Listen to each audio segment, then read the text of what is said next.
There are about 6.7 million children with disabilities in public schools across the United States. In 1970, U.S. schools educated only 1 in 5 children with disabilities, and many states had laws denying certain students from an education. In 1975, the United States Congress enacted Education for Handicapped Act. This ensured that handicapped children in public schools will get 1 free meal each day and have access to an education. The No Child Left Behind program was established in 2001. It's kind of a one-size-fits-all approach to education and really overemphasizes testing and doesn't provide enough money to schools to achieve success. However, this act ensures students with disabilities a high-quality education. The national push to take students with disability out of isolation means that most kids spend their time in the general education classroom rather than separated. Research has shown that students spending their time in the gen ed classrooms can be beneficial in increasing not only student achievement but also self-confidence and self-esteem. Congress revised EHA many times before it was renamed to the Individuals with Disability Education Act, or IDEA, in 2004. This act entitles students to a free, appropriate public education. It requires schools to provide an education that meets the child's unique needs and prepares them for further education, employment, and independent living. It is also there to protect the rights of both the children and their parents.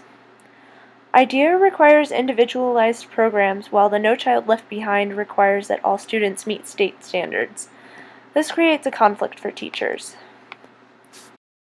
The inclusion of special needs children means that general education teachers are teaching more students with disabilities.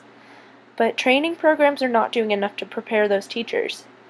They need teachers who have both the knowledge and the ability to teach special education students. However, most teacher education programs only offer 1 to 2 classes about students with disabilities, usually something like Special Ed 101. This is definitely not enough to equip teachers for a room full of children who can range from gifted students to kids who read way below their grade level because of a learning disability. A study in 2007 found that general education teachers in the teacher prep program reported taking an average of 1.5 classes focusing on inclusion or special education, compared to about 11 courses for the special education teachers. A 2009 study concluded that no one explicitly shows teachers how to teach different needs. Teachers have to deal with time constraints, the many academic standards that must be taught, and a lack of support from both parents and the school. In special education, they look at the individual student, while general ed focuses on the class and the curriculum, ignoring the special needs. Schools end up just lowering their standards for special education students. This trend perpetuates the academic inferiority that these students feel. So, how can we make special education better? In order for all students to receive the best education possible, it's essential that general education teachers understand the various disabilities and become knowledgeable on how these students learn best. Through IDEA, an IEP, or Individualized Education Program, is developed for each child who needs a special education. The IEP is created with a team effort and gets reviewed periodically.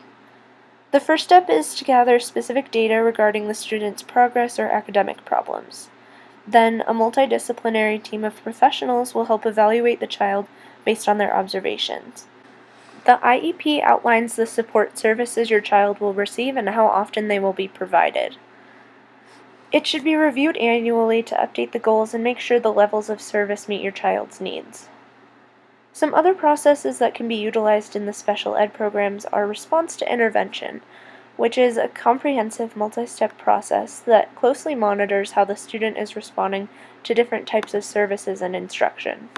You could also try a functional behavioral assessment, which is a process for addressing problem behavior.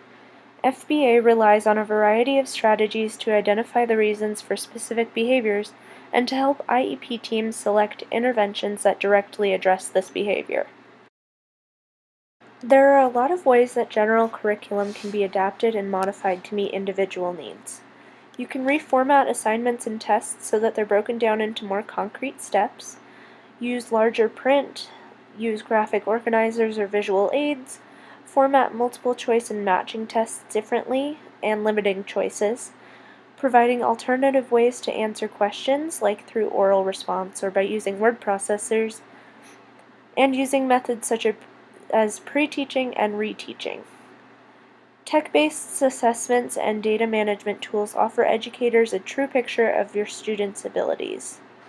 I think that when developing inclusive programs, schools should base them on effective teaching practices that improve educational outcomes for both students with disabilities and regular education students.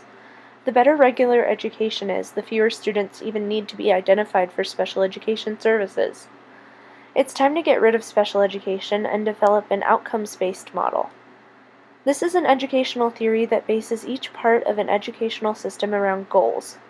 The system works on 4 principles.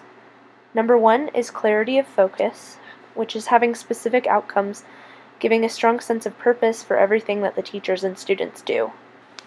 Number 2 is design down, deliver up.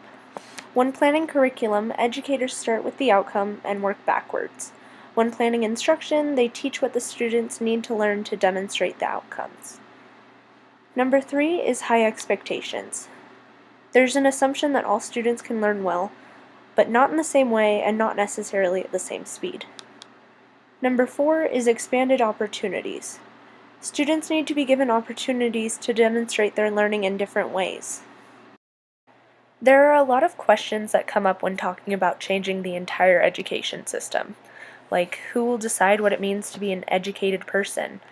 Would it be the state or the school? Once learned outcomes are established, schools will be given the freedom to create the programs that accomplish these goals, giving teachers freedom to educate how they feel is right and individualize their lessons. If students are going to be allowed to proceed through material at their own rate, what happens to the brighter children? I'd hope that we could change the system enough so that the brighter students would be able to move on when they've reached the standard or goal. It's amazing how far the special education program has come. However, there are still many problems with the way they are integrated into the general education classrooms. To fix this problem, teachers need to be better educated about the possible special needs of their students. However, I believe the problem is deeper than that. In order to fix our special ed programs, we need to fix public schooling as a whole.